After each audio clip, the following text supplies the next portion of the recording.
Well, hello. Welcome once again to Pale Blooms and Beyond. Thank you for joining us today. Tom Dudy is an American singer who is one of the founding members of pop psych group, the Cryan Shames. Several of the members had nicknames, Tom's being Toad, and we'll find out more about that origin of that moniker a little bit later. The band was formed in Hinsdale, Illinois in 1966. From 1966 through 1969, the band would release 3 albums and 10 singles. There would also be a few compilations over the subsequent years. 1969 was not the end for the Cryan Shames, as there would be reunion concerts to come. Just last year in 2023, the Illinois Rock and Roll Museum inducted the band into its Hall of Fame. And today, Tom is still occasionally performing live. He and Jim J.C. Hooke Pilster are the only remaining original members. Well, welcome, Tom. Thanks, Craig. I'm glad to be here talking to you. I'm glad you're here too, because otherwise I would be talking to the wall, I guess. I don't know. I don't know. Well, take us back to the beginning. Where were you born? I was born in Evanston, Illinois, at St. Joseph Hospital, or St. Francis Hospital, excuse me, in Evanston, Illinois. I was born there in 1945. I was a war baby. War was still going on, and that makes me 79 years old. Okay. All right. Well, your math is good. Okay. Yeah. All right. Well, do you have fond childhood memories, and do you remember early on hearing music in the household? Yeah, my parents always played music. We were not a musical family. Nobody in the family played any instrument or sang anything, but my dad was a real aficionado of classical music. So I used to hear classical music in the background. And I was always attracted to music, even from a young age. When I went to school, I would sing in the choirs. Even from the time I was in kindergarten on, I would always be singing in the choirs. So that's something I did. And I went to Catholic schools, so I learned how to sing Latin. Well, so you didn't have any actual voice lessons, did you? None. No voice lessons, no musical lessons at all. Okay. Yeah. Okay. Did you ever pick up an instrument or play one when you were young? Never did. No, never did. Okay. Well, it's probably best that you didn't play the drums, because your parents probably would have told you to go outside or go in the basement. Yeah, actually playing any instrument was too loud for them in the house. So that's the reason I didn't play anything. Yeah. Right. Well, can you remember maybe a little bit later on when with the advent of these singles or the 45s and the albums, one of the first 45s or albums that you got? Yeah, I can tell you the first one I got was a song by Bill Justice called Raunchy. Oh, yeah. Yeah, yes. That was the first 45 I ever bought. And I'm familiar with that. Yeah, and then I bought some by I think Connie Francis was one. The guys from Philadelphia. The whole group of I call it the Philadelphia people. Frankie Avalon, all of those people. I used to listen to that. The Everly Brothers were an incredible influence on me back in the day. I think I remember listening to their first song, and I was in the 6th or 7th grade. And, I really, really loved hearing those things. Oh, yes. The harmonies. They're phenomenal. Yeah, phenomenal. Yeah. Yes. Oh, gosh. Well, how about some, as you became a teenager, some musicians and bands that you started getting into? Yeah, actually, it was even before I was a teenager. When I was in 7th grade, I think I used to run home from school to watch American Bandstand. Oh. And yeah, I mean, the whole doo-wop era, the era when, like I said, the Philadelphia thing was really coming out. Dick Clark was pushing the Philadelphia songs. All of the people from back then that I listened to, and I was really enamored with that type of music. It was wonderful, wonderful to listen to. Right. And the street corner singing and the crooning and like you said, the doo-wop. It was Yeah, going. yeah. And I would listen to those things and I would sing along with them. I was at that time, I told you I was, always sang in choirs. I was a member of the Holy Trinity grade school choir. Okay. And I like I said, I sang Latin, but at least I sang. I had some, vocal exercise, and I would sing those songs when I would come home. I always did. I loved that. I loved listening to songs from musicals at that time. West Side Story, I used to listen to those and sing them all the time. An interesting thing with West Side Story, I met Russ Tamblyn last year, and he was a hero of mine from West Side Story. He still looks great, and we talked about, him making West Side Story. It was really very, very cool. It was a wonderful thing. And, all of the singers from that time, the Everly Brothers were probably the ones that influenced me the most. Rick Nelson, Elvis Presley, just incredible, incredible groups. Wonderful groups from Chicago, Major Lance, the Impressions, incredible, incredible stuff. So I listened to that stuff all the way through grade school. And when I got older, actually it was after high school. When I got out of grade school, I didn't sing again at all through high school.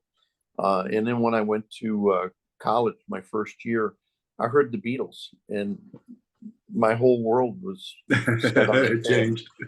I went, my gosh, not only do I like this stuff, but I want to do this. You want to do that? They really exposed me to, life as a musician, and that's why I got into music. Was them. Yeah, that's when you knew it was you were struck. Yeah. I was. I think the Beatles had that effect on almost everybody in our age, age range. It was the Beatles that, when they started doing their songs, people listened to them and went, "Holy Moses, what is this?"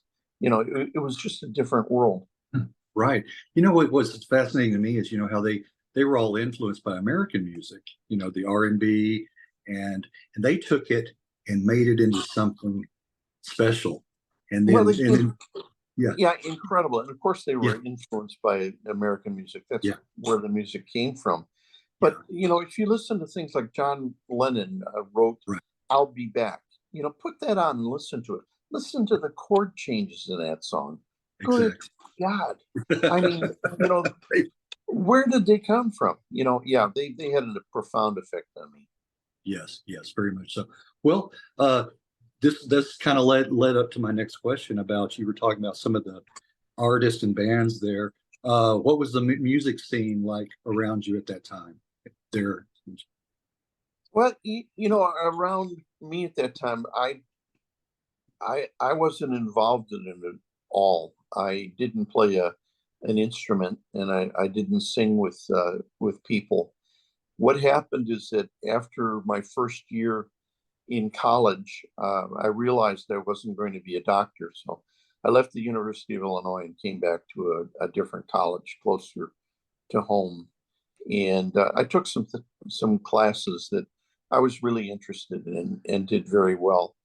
And when I came back to this college, I met Jerry Stone, who I knew from high school. I hadn't seen him in a couple of years. And we started hanging out, and I knew he played guitar, and he showed me a couple of Beatles songs. And one day he and I were sitting in the lounge of this college, and he said, I think I'm going to put my band back together. I haven't, played in like 3 or 4 years. Do you know anybody who can sing? I said, "Oh yeah, I can." Now, I hadn't sung since 8th grade, and the only things I sang were Latin.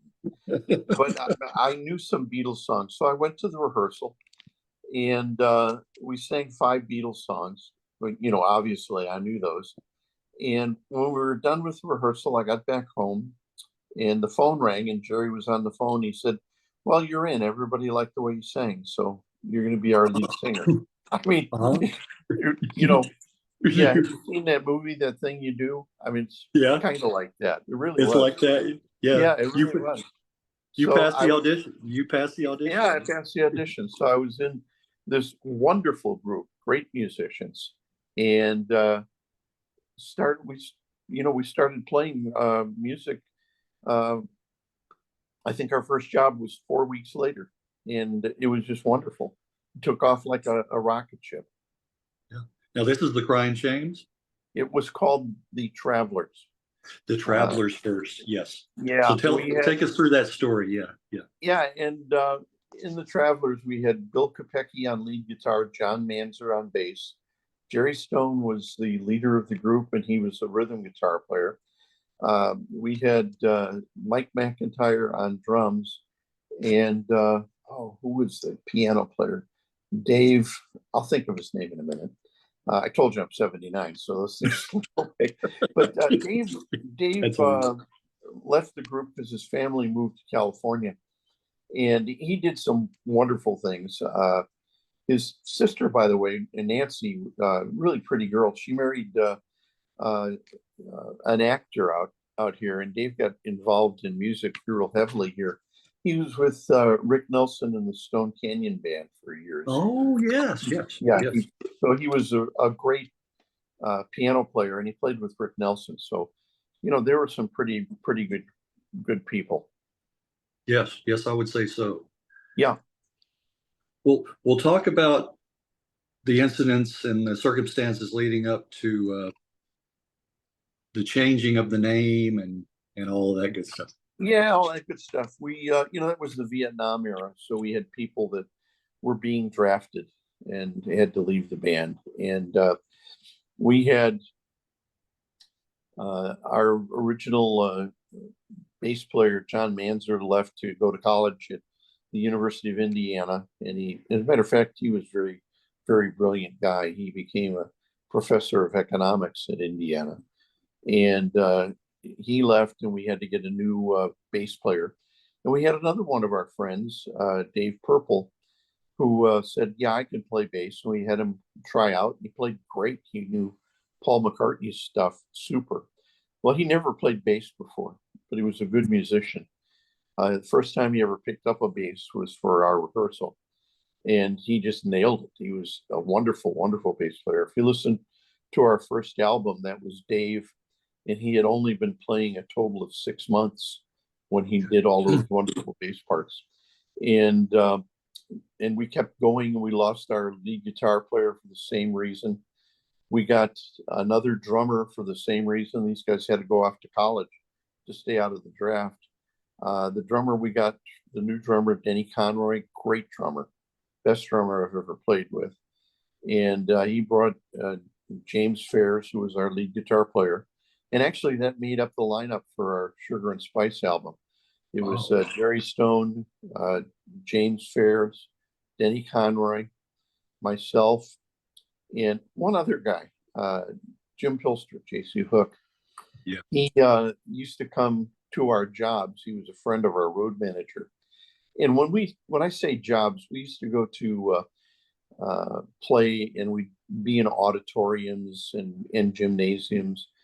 And we had a reputation because we sounded really good, and we There kept you go. going I was going larger. to say you were starting to go out of the picture. Okay. Yeah, I know. We started getting larger and larger crowds.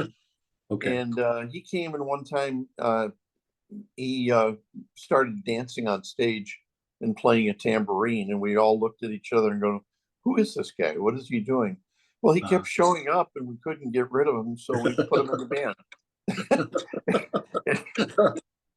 And he was part of that band too. So our Sugar and Spice album was done by those people. And when we released Sugar and Spice, as a band, we had been playing a total of 5 months. Wow, that's a short period of time right there. Yeah. It is. Yeah.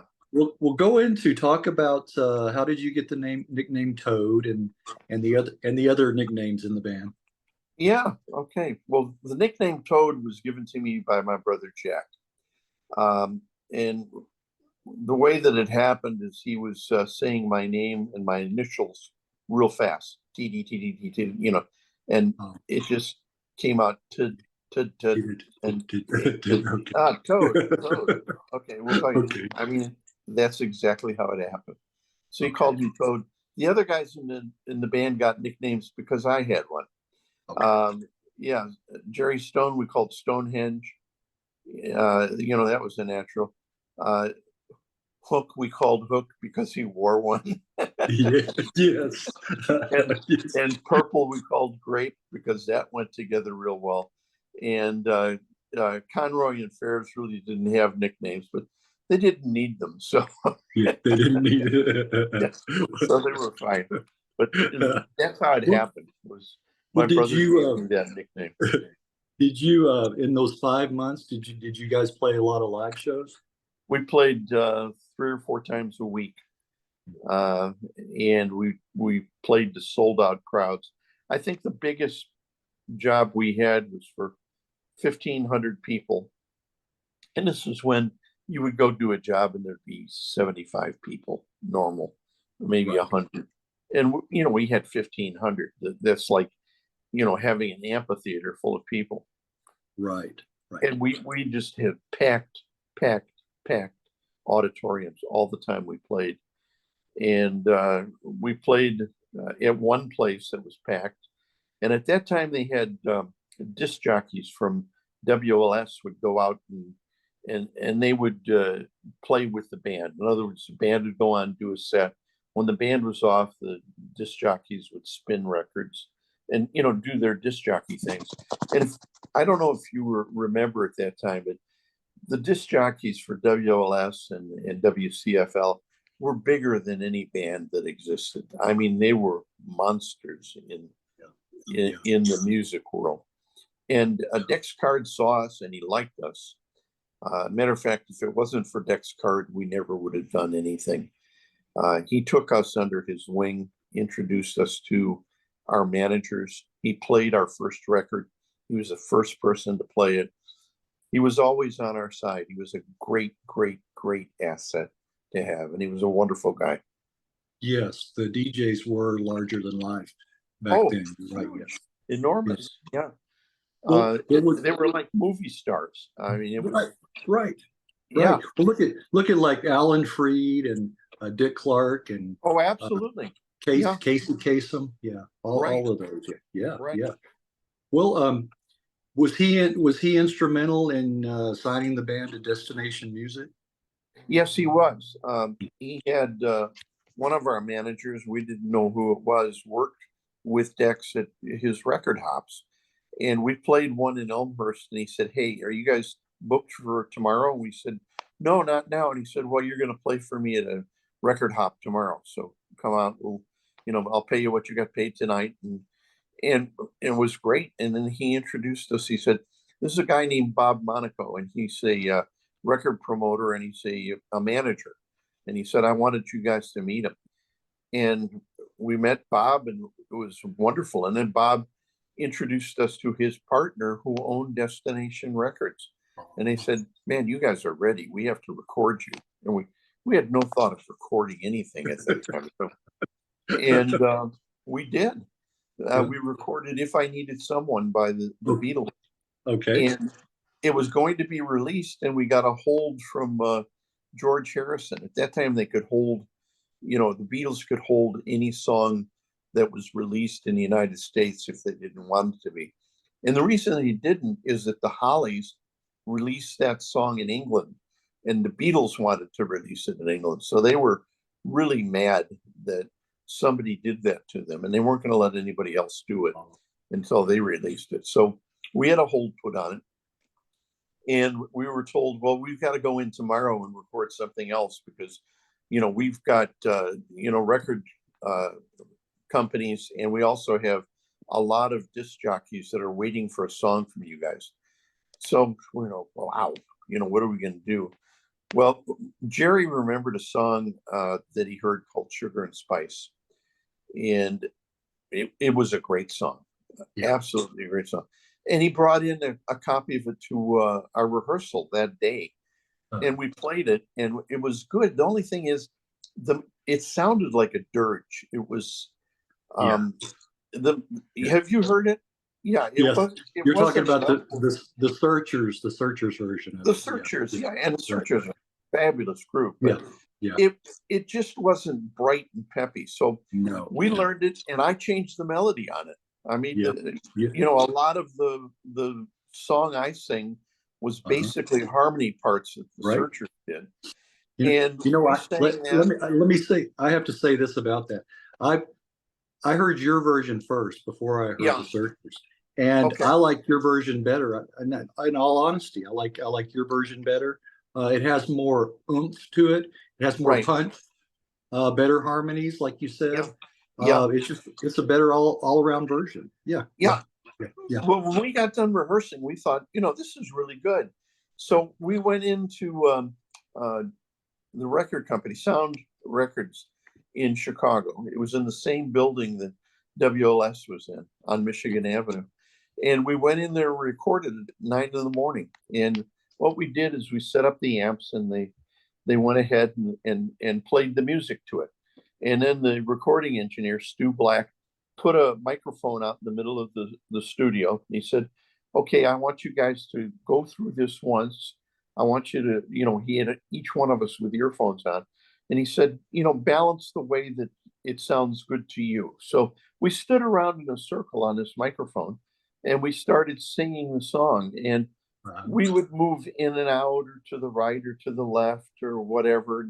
You have to sing this louder, or you have to sing this quieter, or whatever. And we did that. We got a good balance. And he said, okay, I'm going to record this. So we recorded it. And he said, that sounds real good. Now we're going to do a mult. And we said, what's a mult? He said, well, you do exactly the same thing you did the first time.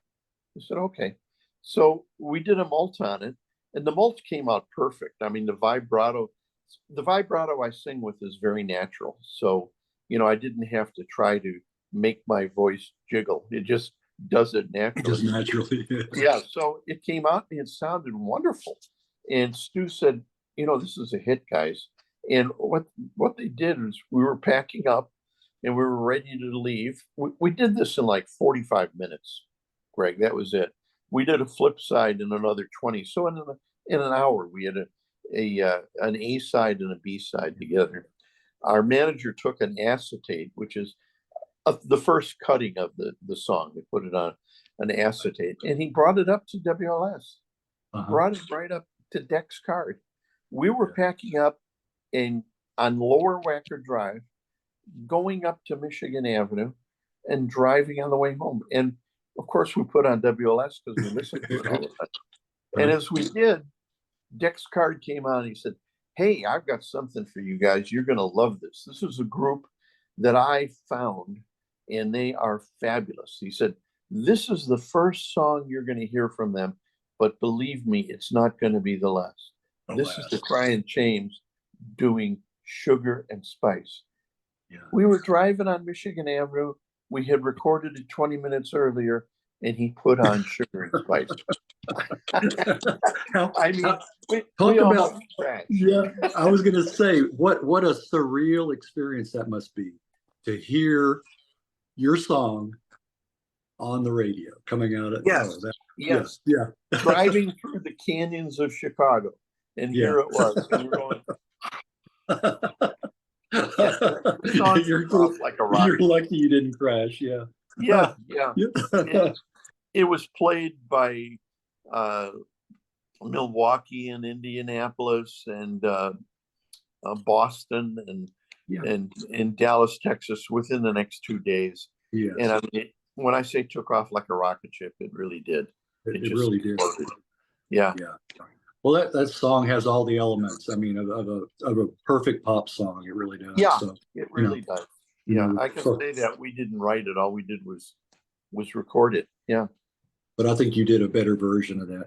Well, interesting that If I Needed Someone could not be released as a single, but it did end up on the album. Well, George had taken the hold off of it by then. Oh, okay. And we had recorded it, so we said, geez, why not put this on the album? And we thought that was a pretty good version too. Yeah. Yeah, it is a nice version. It is. Well, the follow-up single, I Want to Meet You, is right up there as one of the band's best. That's my second favorite track right there. Yep. And this one was written by Jim. Yeah. This was written by Jim Ferris, and interesting story on that too. If you've got a couple of minutes. Oh yes. Oh, I love to hear stories. When Sugar and Spice first came out, we started playing, much better gigs. One of the gigs we played was with the Byrds, who were heroes of ours, at McCormick Place, and we played, and we did a really good job. They were fabulous, as they were all the time. But I remember when we first got there, they didn't talk to us. They were the stars. I went, well, okay, that's fine. When we got off stage, they came up to us and they said, "We really liked your show. It was really good, but we've got one bit of advice for you." And this was Roger McGuinn now, but Jim McGuinn he said, "You guys play really, really good and you sing great." He said, "If you don't write your own songs, you're not going to go anywhere." We went, okay, well, we're going to have to write our own songs then. So with that in mind, Jim Ferris started putting together thoughts and ideas. And we were told about a week or two after that, we had to come up with a second single, and we needed it right away.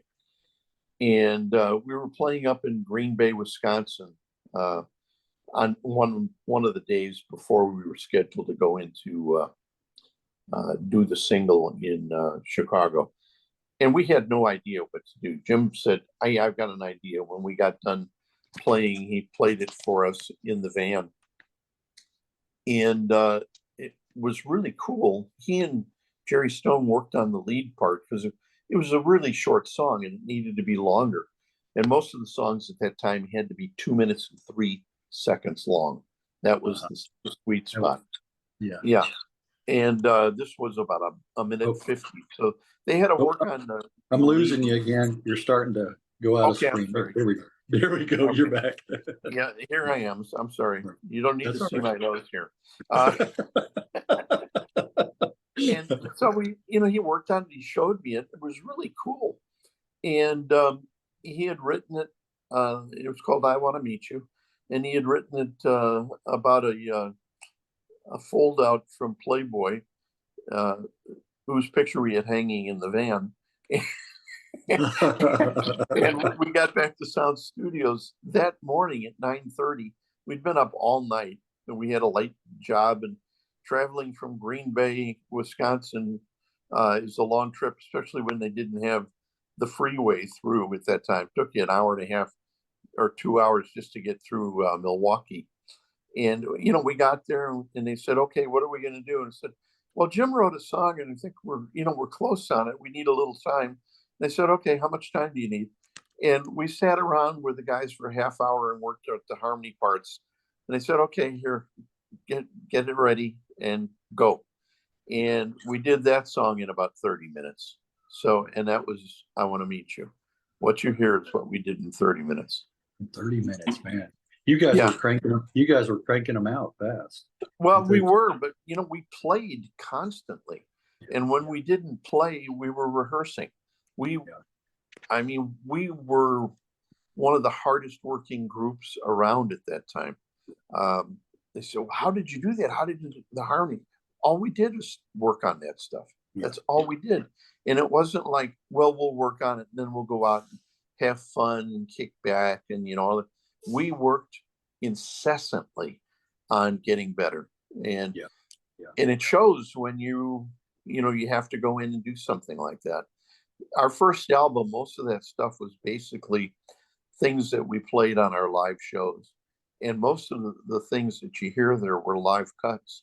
Right. I was going to ask you that. Yeah. Yeah. We plugged in, they put on the microphones, and we counted off and did it.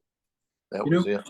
I think some of the best recordings are done live, or maybe with one or two, cuts, but that, basically live. I think they come out the best. You know what? I agree with you. They're the most natural, and the only way they'll come out good live is if you really know what you're doing. And you have to know those songs. They have to be part of you. And for the most part, except for I Want to Meet You, which we just learned right when we did it. We had played those songs dozens and dozens and dozens and dozens of times. So, Right. yeah. Right. So you had honed your chops, and you were Yeah. And also, we had a very talented group of guys. I can say that now without worrying about it sounding too egotistical, because it was true. We had very, very, very good musicians, and the sing. They were fine singers too. So, and there was a nice chemistry you guys had. yeah, we did. Thank you. Yeah, we did, and we worked very, very hard at it. Yeah. Well, the first album did very well in Chicago and charted nationwide. Yes, it did.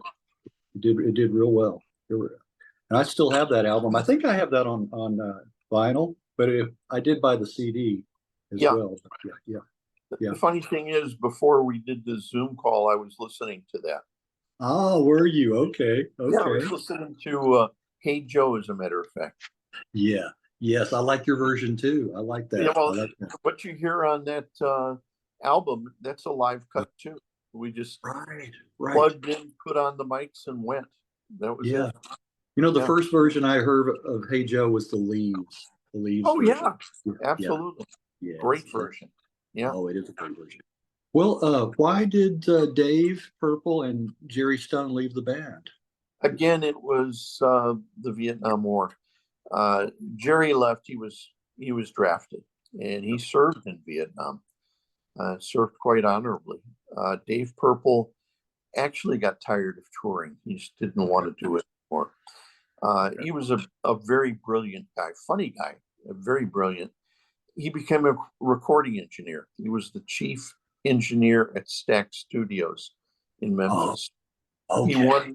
He won a few Grammys with Isaac Hayes and Booker T. Dave was extremely talented. One of the better bass players I've ever heard in my life, and just a very talented guy. So, we lost two people. It was very, very hard to overcome, but we found two people that were wonderful replacements. We found Lenny Curley, who was a great lead guitar player. He was a friend of Jim Ferris's friend. He was a great singer, and he also wrote songs, fabulous songs. And then we also had Isaac Guillory, who was in a group called the Revels that we had played with 4 or 5 times beforehand. And when we needed a bass player, I just mentioned to the guys, I said, why don't we get a hold of Isaac? I said, I know he's a lead guitar player. And lead guitar player is a casual way of saying he was an incredible lead guitar player. Yeah. But, maybe we can talk him into playing bass. And, he was a good looking guy, great stage presence, a good singer. And I mean, he was an incredible lead guitar player. And we talked to him and he said, okay, I can play bass. Yeah, I'll do that. He said, I'd like the opportunity to play with you guys. And we got those two, and it took us to another level as far as live musicianship went. We had a guitar player who would be playing with James, who was as good as James. He sang as good as me, and he wrote songs as good as James did. And then we had Isaac Guillory, who could play guitar better than either one of them, but he played bass. And to be real honest with you, of all the bass players that were out at that time, and this will be blasphemy to say, there was nobody better than Isaac. And I don't think there was more than a handful that were his equal. And he could sing very, very well. And he became a very good writer also. So, I mean, we had some real talent in that group. Right. Well, I'm sure everybody hated to see Dave and Jerry go, but enter Isaac and Lenny, and like you said, it just improved the band. Yeah. It did. And I still think of Jerry and Dave going, and it puts a lump in my throat. I miss those guys desperately. We were through the trenches together, and they were fabulous players and incredible people. Yeah. Well, in late summer '67, the single "It Could Be We're in Love" did quite well. Yeah, yeah. It was number one in Chicago for 5 or 6 weeks straight. Yeah. And it was. We thought we were going to be on the top of the world after that came out, but for some reason, the way Columbia promoted it, it just didn't. And it was on the charts for a total of 58 weeks, and it was at 85 for most of those weeks. It was number one in Chicago in the Midwest. When it was coming down almost off of the charts, it became number one in Miami and in Dallas, Texas for 4 to 6 weeks. As it was coming down there, it became number one in New York. It was one of those things that would go to number one and go like crazy and then come down, and then it would be number one in another place. It was so frustrating. But at that time, music was changing. You know, we were very much the English Revolution. You know, the Beatles type of songs, and music was changing. At that time, when we put that out, the San Francisco sound and the psychedelic sound came up, and Columbia had budgeted a lot of money for that single and our album, but they didn't use it. They used it on San Francisco groups. They thought that was going to be the next big thing. Moby Grape was a great group from San Francisco. They took all of our money and put it on them. And they had like 7 or 8 singles that they released at once. I mean, releasing 7 or 8 singles at once is the kiss of death. Nothing will go, and nothing did. And you know, and I certainly don't hold it against Moby Grape that they got that kind of backing. You know, they deserved it. They were a really good band, but Columbia screwed it up. It was just horrible, and it hurt us. Yeah, well, you can't. Really, really desperately. Very few record labels, people working there were visionaries. You know, they knew where the money was, and it's unfortunate because I hear that story over and over again where there's a band that they think is going to make, you know, all their money, and they put all the resources behind that band, you know, instead of kind of balancing it out, you know, which is unfortunate. The truth is nobody has magic ears. You know, what makes a hit record, you don't know until it's on there, you know, on the radio, and somebody calls in and goes, oh my God, I love this, you know. It just, that's what happens. And you know, I could rail and curse Columbia, but I'm not going to. They're just people. You know, they as far as I'm concerned, they didn't do the right thing by us, but that's all right. It's water under a bridge, water over a dam. It's whatever, you know, right thing I can think of. But it really is. I mean, you know, back when I was in my 20s, it hurt. Now I can't even remember it. So Well, that's the good thing about it, the aging, isn't it? You forget things, but you forget the bad things too. So you forget the thing of the pain. Yeah, you really do. Right. Well, your second album around this time, Scratch in the Sky, like you mentioned, it had more of the psych rock influences. How did you feel about the album? I loved it. I thought it was, as far as the material on it, I thought it was James Fair's magnum opus. He did a great job. When I say I loved it, you know, I told you we worked and rehearsed very much on everything we did. If you listen to the music on that and listen to the vocals on that, we just practiced and rehearsed on those things so much. You know, listen to Carol for Lorelei in the cafe and listen to the vocals on that. And it's, you know, those weren't just throwaway vocals. We worked really, really hard. And on everything else that we did, we worked really, really hard. We put a lot of time and effort in it. And it's an album that even now I'm proud of. Right. Well, you know, the collection that I had some extra tracks on it from that album. And a song that was a B-side to a single, The Warm, is very nice.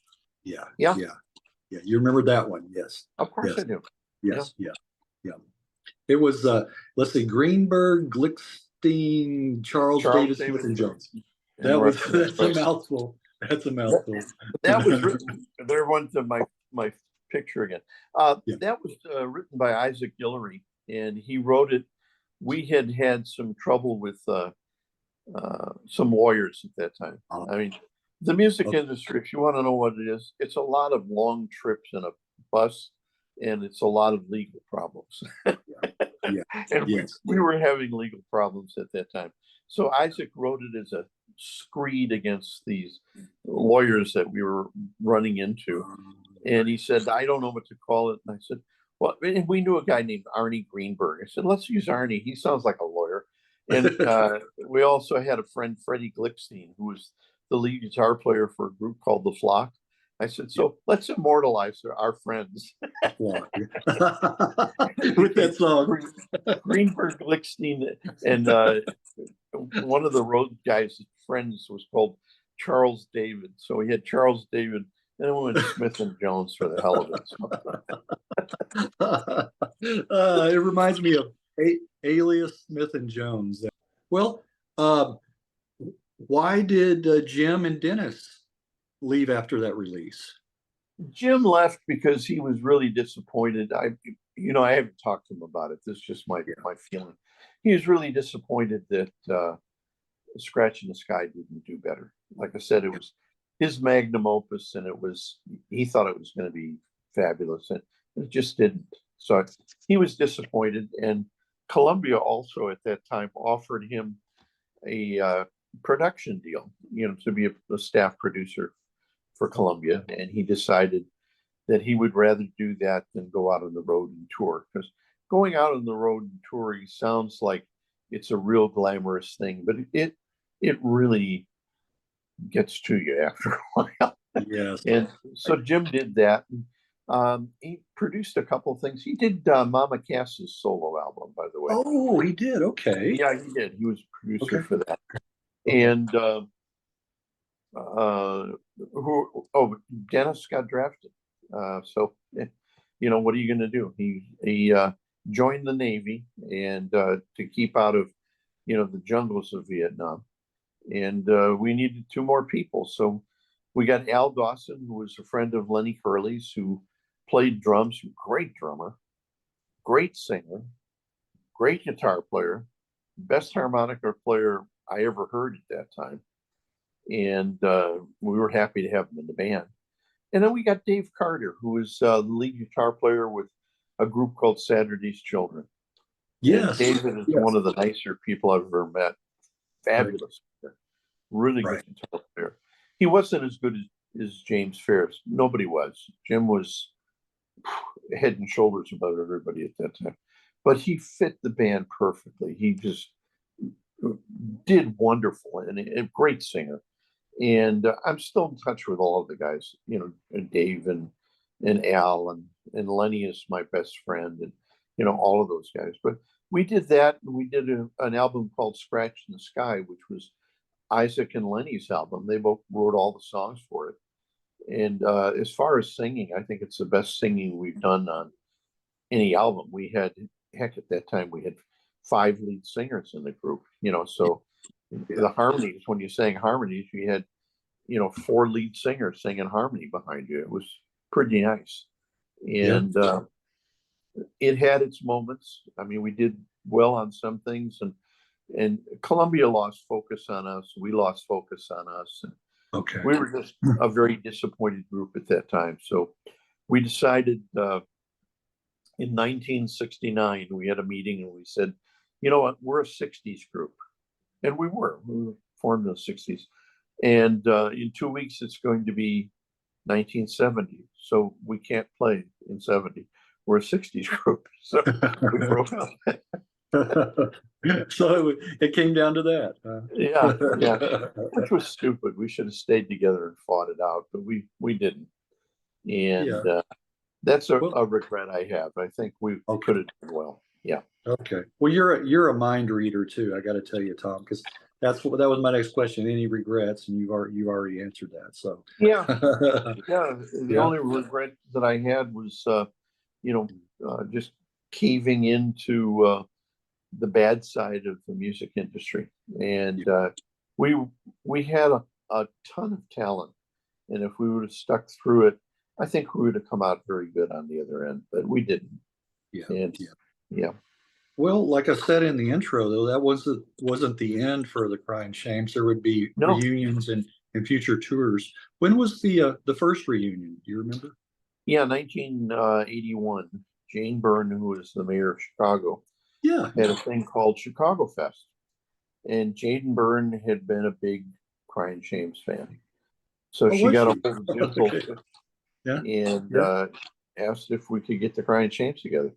So Jim got a hold of me and I said, yeah, I'll do it. And we had to get a hold of Isaac Guillory, who lived in England. We had to get a hold of James Ferris, who lived in Florida. Lenny Curley, I think, was living in Houston, Texas at that time. Everybody agreed to it. We got together for 2 days of rehearsal, and then we did it. And there were thousands of people at that thing. I don't know how many, but thousands. And that was so much fun. It was a great time. And after that, I moved to California in 1984. I think it was 1985. Jim said, hey, I've got people that want to see the Cryin Shames. Would you fly in? I said, well, if we can pay for my airfare and, a place to stay, I'll do it. And we started playing. We did like 15 or 20 jobs that first year, and we probably averaged about 10 a year for 10 years.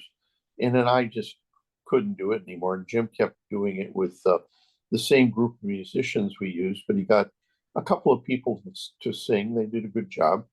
And they played for a while. And then we got a call from WTTW in Chicago. And they said, we want to do a thing called Cornerstones of Rock. And it's going to be, on TV, and it'll be national. Would you guys like to do it? I said, yeah, fine, let's do it. So we did it, and it went over so well. It was used by WTTW and about 25 other stations to do their, their semi-annual fund drive promotion. Fund drive, yes. Yeah, and they did it like 4 times. So we had calls to do the Cornerstones of Rock. And for the last 7 or 8 years, we have done those. Now, it's slowed up. Yeah.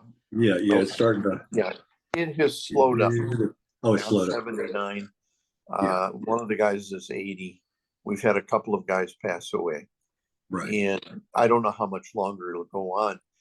As long as people want to see it, I'm determined I'm going to go in and do it, because the fan support we have is great. I want to thank everybody for being there, for buying our records, for applauding us on stage. It's I can't pay it back, but I want to do as much as I can.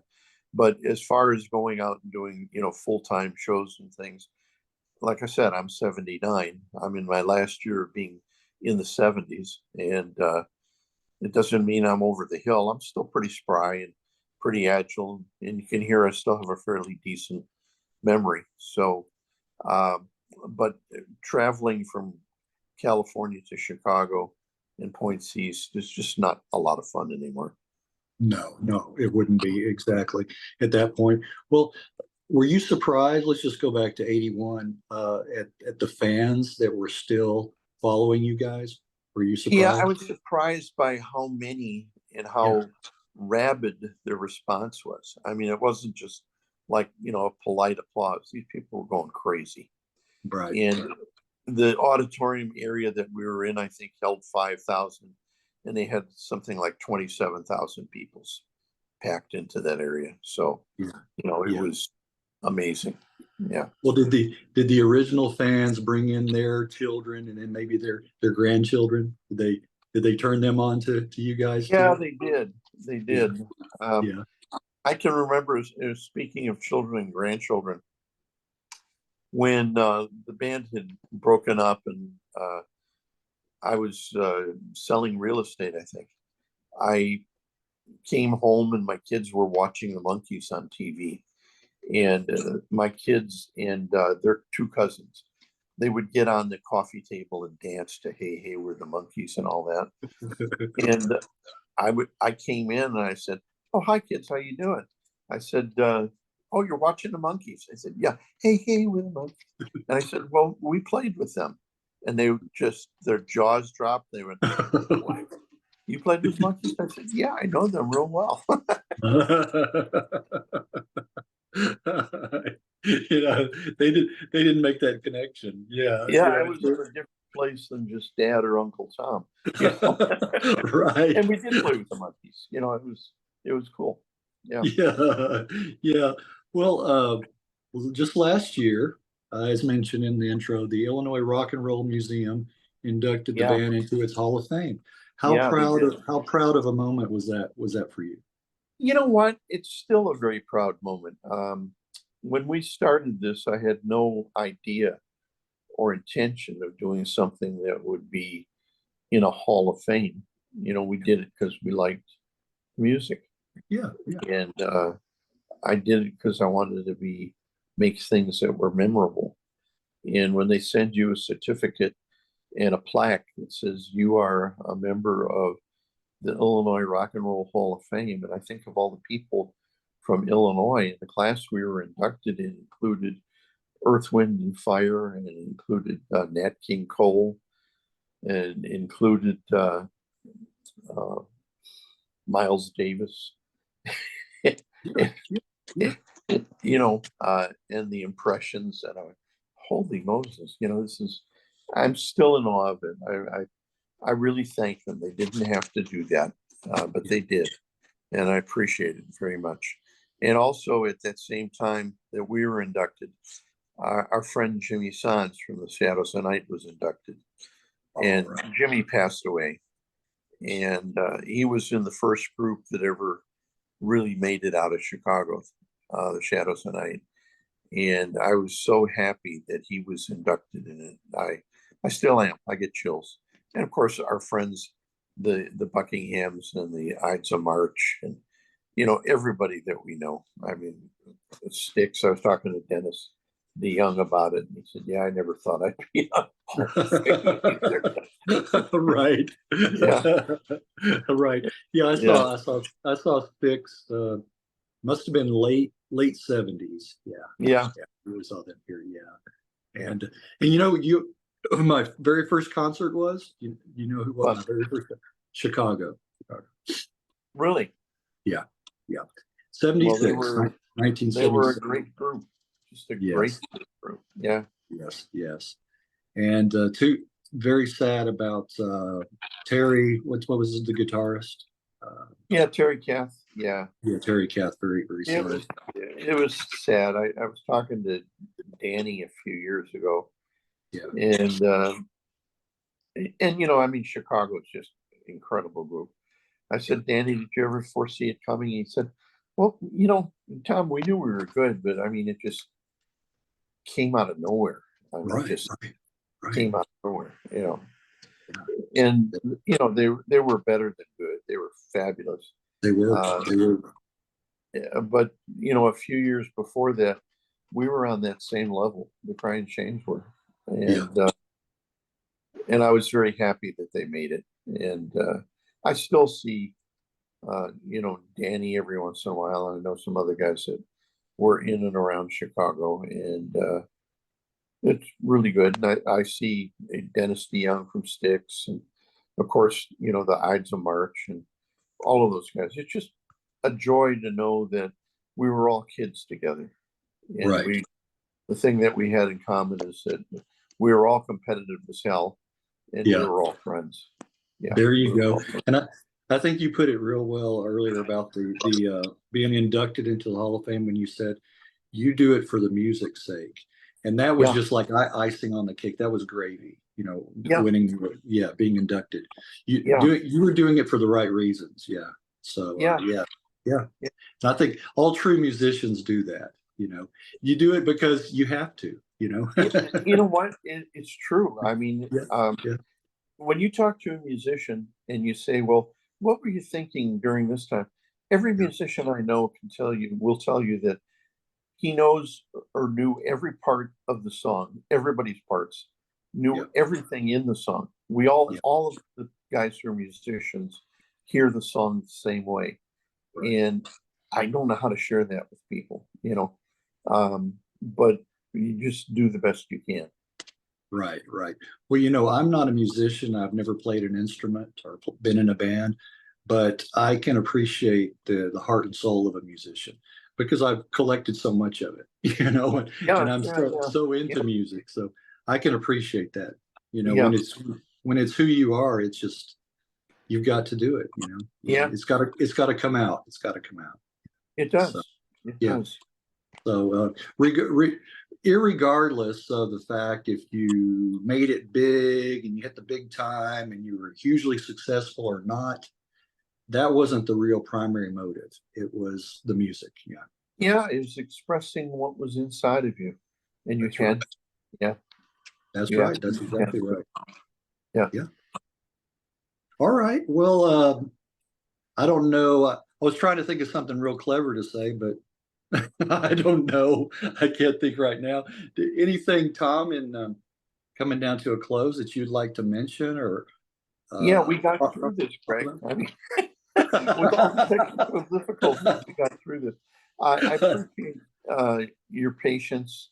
Oh, sure. And Sure. I appreciate your getting in touch with me and wanting to know some things about the Cryan Shames. And I hope I was able to illuminate some of the things about the group and about why I really enjoyed all the people in it so much, and why I enjoyed making music with those guys so much. Yeah. Well, I can tell, Tom, you have a certain amount of patience to work through this, just to get to the point where we are.